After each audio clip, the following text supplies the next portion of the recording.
You cannot miss me.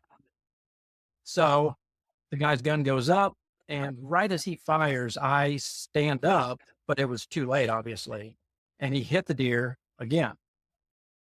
So the deer goes across the creek, back up into back in the woods, and I actually see the deer bed down.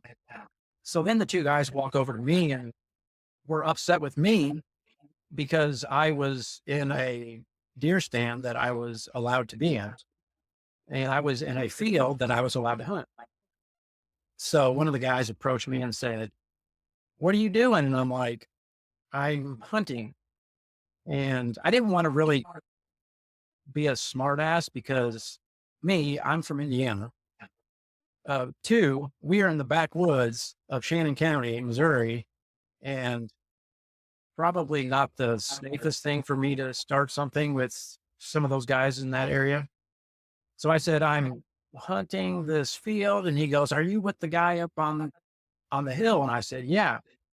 And he looked at me and he goes, "Don't you know that you're supposed to put a hunting vest on the duck blind over there?"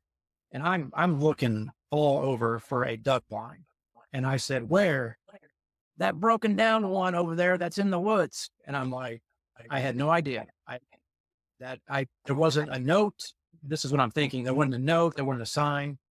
And he goes, "Anytime that you're hunting this field, if you put a yellow vest at the opening of the field, we know that somebody's hunting there." And I said, "I didn't know that." So they got back in their vehicle. They took off. I don't know how long they were gone. They came back. They went over there, shot the deer again, got the deer, put it in the back of their truck, and they were gone. So I went up to, I was done hunting, obviously, because that was a lot.